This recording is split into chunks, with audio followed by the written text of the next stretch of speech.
Hello, everybody. My name is Ryan Koki of the Seahawk Recap Show, and welcome back to the channel for another Seahawk game recap. This time it's week two, the Pittsburgh Steelers versus your Seattle Seahawks on the road. And what a comeback victory, like a bounce back victory, rather, not a comeback, but a bounce back victory. We needed that one. 1-1 on the season, and man, if I could describe that game in one word, again, defensive performance. But now the offense showed up in the second half, so that's always nice to see. DK Metcalf's revenge game, basically, for us Seahawks fans, and didn't end up getting it. But before I ramble on too much more in the intro, let's get in to recapping this game because man, it's so nice to have this win. If you like these videos, please consider leaving a like. It lets me know if I'm doing a good job with these videos or not. And if you'd like to kindly subscribe, I am trying to reach 100 subscribers by the end of the year, and you won't want to miss out on any Seahawks future content like this video here. So let's get into the game summary. The Seahawks win 31 to the Steelers 7 on the road, and let's get to the Steelers stats first because they were the home team.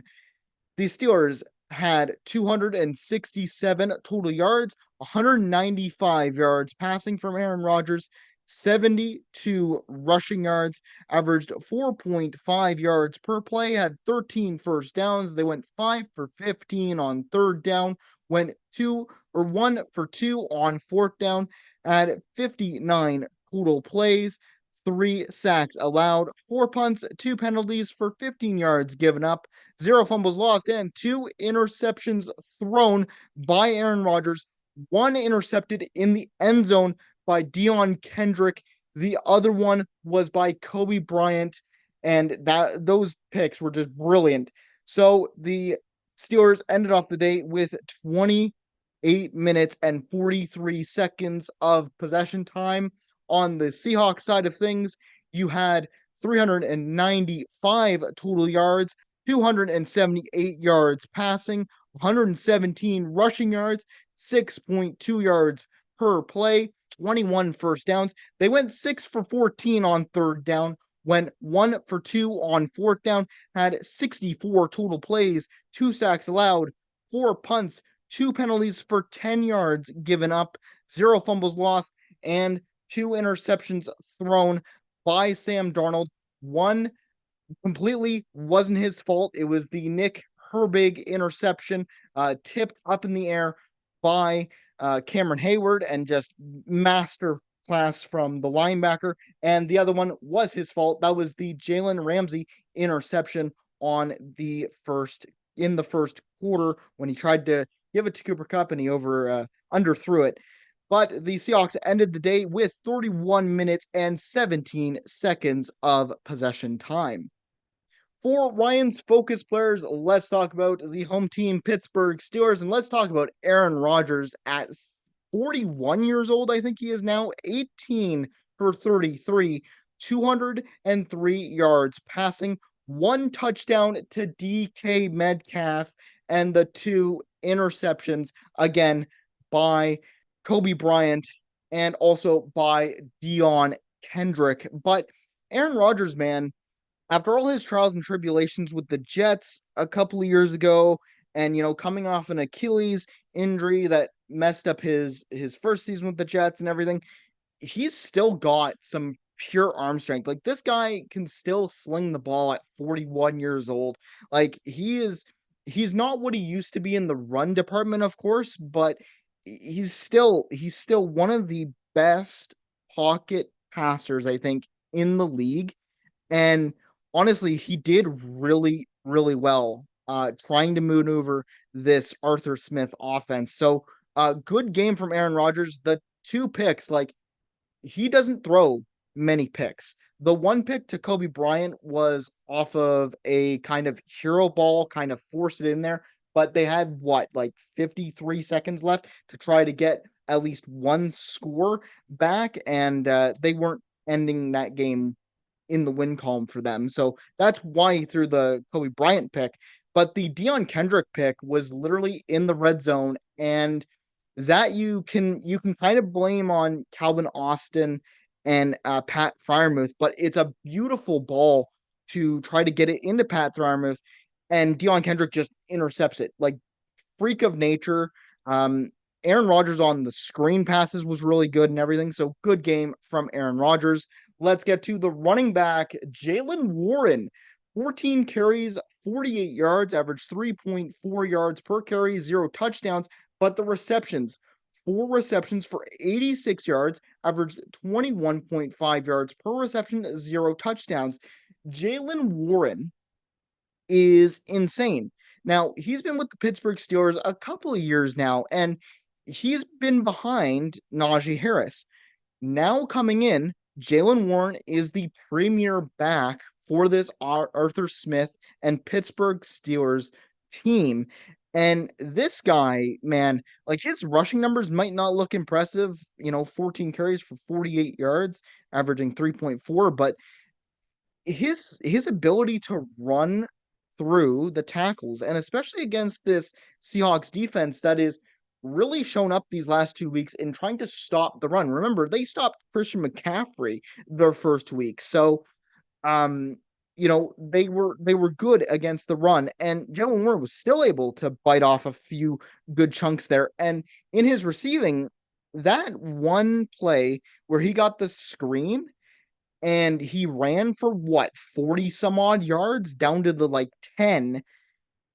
It's just insane the way he's able to maneuver. Like, I know he had a bunch of blockers, but the way he's able to maneuver and run through people and get into open field, like, this guy is really good. And now he's on the Pittsburgh Steelers as the main back for their offense. So great game from Jaylen Warren. I really like him as a running back. And let's get to wide receiver DK Metcalf. 3 receptions for 20 yards, averaged 6.7 yards per reception, had the 1 touchdown. And yeah, as a Seahawks fan, you knew I was going to talk about DK Metcalf no matter what. Former Seahawk, one of the better Seahawks, throughout the years. And I believe he's was fifth on the all-time list for receivers in yards. So, DK Metcalf, man, when he left for Pittsburgh, when we traded him to Pittsburgh, this was a big thing. This was a big thing for Aaron Rodgers. And yes, he had his drops. And the thing you'll realize, Pittsburgh Steelers fans, coming from a Seahawks fan, is you're going to have times where DK Metcalf looks invisible, but he draws a lot of attention. Josh Jobe and Julian Love, he was they were double teaming DK Metcalf almost the entire game. That's why he didn't get his carries, because DK Metcalf is a guy who sucks a lot of attention from opposing defensive coordinators. And you know what? Good game from DK Metcalf getting that 1 touchdown. It sucks to see him get a touchdown in the revenge game versus the Seahawks, but they came out on top. So I'm happy. I hope DK Metcalf has a great time in Pittsburgh, because he can be a hell of a player. Let's get to the Steelers defense. Let's get to D lineman Cameron Hayward. 2 solo tackles, 3 assisted, 0 sacks, 0 forced fumbles. Talk about a defensive front with a bunch of weapons. And a lot of the issue this game for the Pittsburgh Steelers was that they had a lot of issues last week, apparently, stopping the run. And they showed up in this game, stopping the run in the first half, stopping the run, trying to stop the run even more, but they kept getting injured. But Cameron Hayward is he's ancient in football terms. I can't remember what age he actually is. I think he's 36? And he's an ageless wonder. To get in Sam Darnold's face, to make him forced to bail out of the pocket so many times, the way he batted that pass out of the air to Nick Herberg who then intercepted it and ran it back. Like, that's something that Cameron Hayward can do. He's a big pass disruptor, and he's very good at getting pressure on opposing quarterbacks. And he did really fantastic work today. So good game from Cameron Hayward. Let's get to DB. Let's get to safety. Chuck Clark, 7 solo tackles, 2 assisted, 0 sacks, 0 interceptions, and I know you guys had some big issues coming in from the secondary, injuries to Joey Porter and I believe Deshaun Elliott. And when it looks like, Chuck Clark's coming into the game, he's a backup for you guys, and he was hitting everything that moved this game. Like, everything that got up to the second level, it was basically not getting past Chuck Clark. If it was a running back, he was a bowling ball. He hit Corey Horton a couple of times, which really must suck because this guy, like, whenever you see him running downhill at you, I didn't know that Chuck Clark was that big of a hitter, but he is, and he's a massive part of why this Steelers defense, I think, can do great things in this season. I think, with the defensive weapons you have on your side, if they stay healthy, I think you guys can make the playoffs like you've done so many years prior. So good game from Chuck Clark. Let's get to linebacker. Let's get to Jack Sawyer. 4 solo tackles, 1 assisted, 1 sack, no interceptions. I believe he's a 4th round pick, if I'm not mistaken, out of this year's draft to the Pittsburgh Steelers. And again, the Steelers dealt with a lot of injuries in this game. A lot of their backups had to come in because Patrick Queen got a little banged up. He came back to the game eventually. Jack Sawyer was one of them.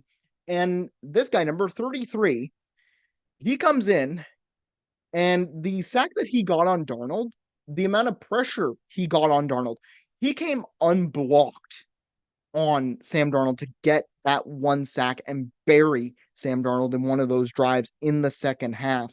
And that is obviously drive killing. Like, you take unblocked shots from your QB. Like, this guy looks like he's all over the place. He's going to get reps, and he's going to take advantage of those opportunities as a young rookie in this NFL because he's going to, put himself on tape and make Mike Tomlin and the rest of this coaching staff take notice. So great game from Jack Sawyer, the rookie. The Seahawks now, let's talk about Sam Darnold, 22 for 33, 295 yards passing, 2 touchdowns, 2 interceptions. The 2 touchdowns, Torrey Horton on the first drive for the Seahawks in this game, getting his first career touchdown. Brilliant to see. And the last one going to A.J. Barner to then tie it up in the second half at 14 apiece. Sam Darnold, let's be frank, he did not do as bad as people said he did. I am so tired of people on social media, especially Seahawks fans, after those 2 interceptions, okay? 1 interception by Jalen Ramsey, trying to throw behind Cooper Kupp, that's on him. That second interception where he got pressure in his face on a 4th and 1, and it got batted up in the air, and Nick Herbert just caught it and ran it. That's not on him. That's on the play calling. And, I think when you look at Sam Darnold's game as a whole, people were saying, oh, after that second interception, people were online going, oh my God, Sam Darnold's awful and da da da da da. But guys, remember, this is his second game as a Seahawk. This is his second game as a Seahawk. He's not on the Vikings anymore. He doesn't have the same weapons he did on the Vikings. And this is a new Clint Kubiak system for everybody on this offense. You're in the second game of the NFL season. Relax. He made up for it by getting 2 touchdowns and throwing for almost 300 yards in this game. So I don't want to hear any Sam Darnold slander. Yes, he needs to pick up on some of these things, but he did really well. The ability that he showed to avoid sacks, the pocket collapsed around him a lot. But that's the thing. He spun off a sack against Patrick Queen. Like Patrick Queen shot through the line, almost tackled Sam Darnold, and Sam Darnold went, nope, spin, and he avoided a sack and got it to a wide open, I believe it was AJ Barner at the time in this game. He had some very flashy moments, and that's what you're expecting out of Sam Darnold. You're expecting him to be a game manager for you, not to be the hero. The hero of this Seahawks team, I will say it again, is going to be the run game. So I think Sam Darnold had a good game today. Just some of those offensive issues will need to be cleaned up, but it is the second game out of many for Sam Darnold in this Seahawks team. Let's get to the running back. Kenneth Walker, 13 carries, 105 rushing yards, 6.1 yards per carry, one touchdown. Kenneth Walker, welcome back. Man, I love Kenneth Walker. He is one of my favorite Seahawks, and it really sucks that he's had the amount of injuries he's had on the Seahawks, and he didn't get as many carries, and as much production as he wanted in week one. That went to Zach Charbonnet, but Kenneth Walker, man, the speed, the patience is still there. The first half was getting going, was having a bit of a slow start.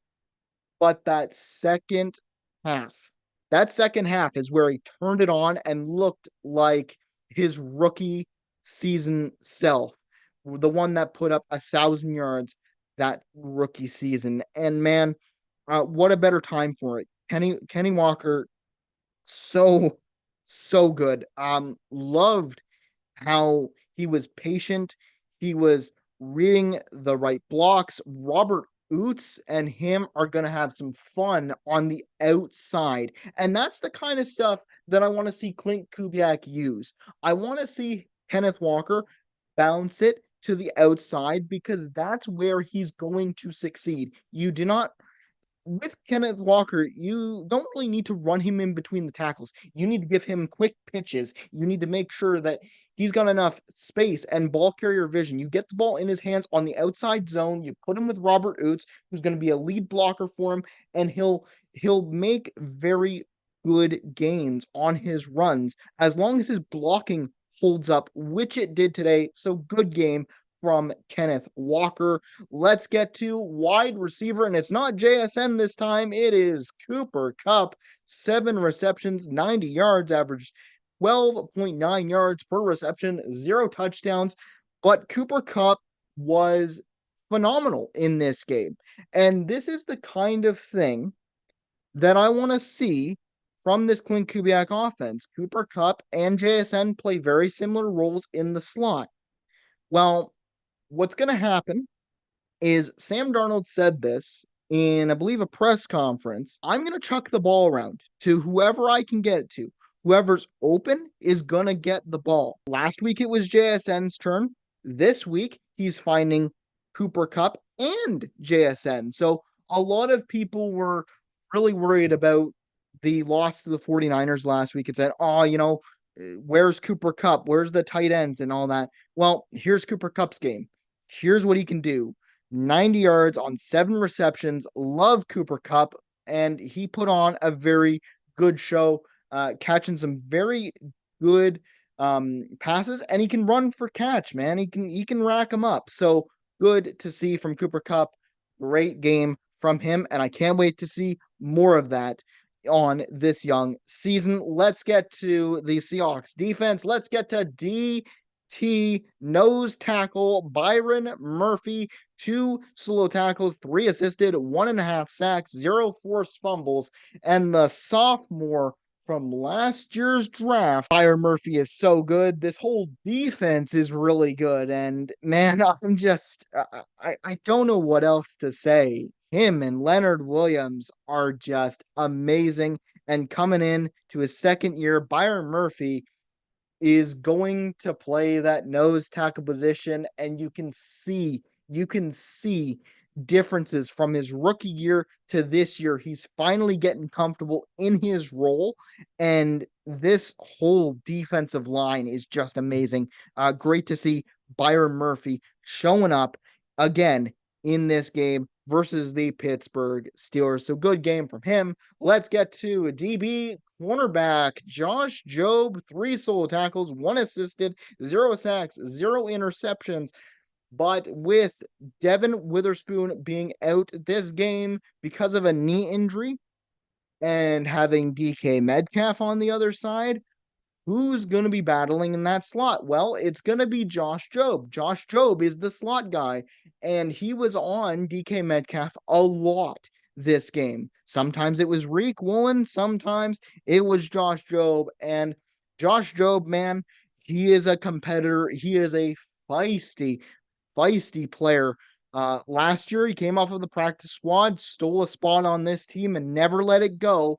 And now he's back for another 3 years at 27. And man, I love me some Josh Jobe. I think he did fantastic locking up the big deep threat for the Pittsburgh Steelers now in DK Metcalf with the help of Julian Love. This guy is just amazing and had a really good game. Let's talk about another guy that had a really good game. It is linebacker Therese Knight, the 4th-round pick out of UTAP last year. 5 solo tackles, 3 assisted, 0 sacks, 0 interceptions. But him and Ernest Jones are an amazing duo.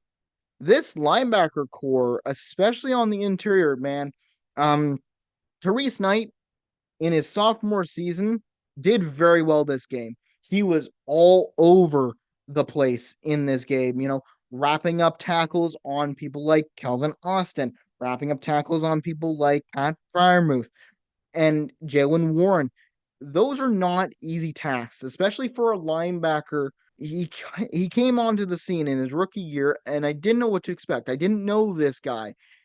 And as I got to know him last year, I realized he's a tackling machine. His technique on tackling is going to be what makes him a very powerful interior linebacker for this Seahawks team. And he showed it out here.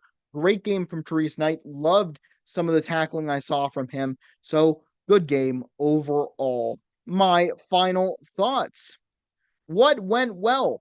The defense put in another stellar game for the Seahawks, and this time it ended in a win. Thank the Lord. For the offense, that was a huge second half. I think Darnold played really well, and he had a decent day.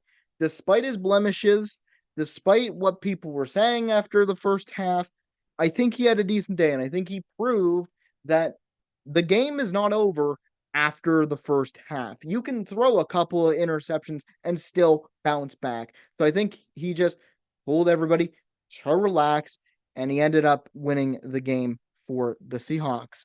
And I think it's a fantastic day. Fantastic day for the special teams, especially the kicking team. When it came to the fourth quarter, the Seahawks were down 17-14, and it was 11 minutes and I believe 45 seconds where you're kicking the ball back to the Steelers. And I'm like, okay, the defense has been playing really well, but we need some luck here. And George Holani's just like, hold my beer. I believe it's the running back rookie 7th-round pick in Keon Johnson who goes to receive the kick, muffs it, and doesn't realize that it's a live ball in the landing zone. And George Holani just sprints down there and goes, I'm going to grab it, and grabs it. And it ends up being a touchdown that steals the momentum away from Pittsburgh and gives the Seahawks a 24-17 lead to hold on to in the fourth quarter, essentially sealing the game, because after that, the momentum switched. And George Holani is a big part of that momentum switch. So great game from the Seahawks as a whole. A bit of luck, but sometimes you need a bit of luck, and you need to capitalize off of the opportunities that the other team is giving you. So great game from the special teams. Great game from the defense once again.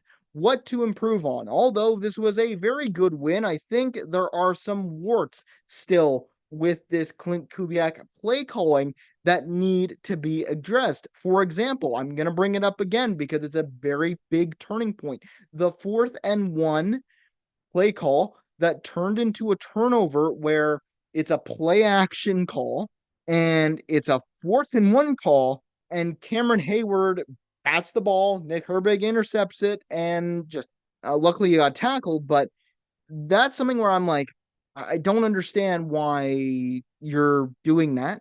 I really don't.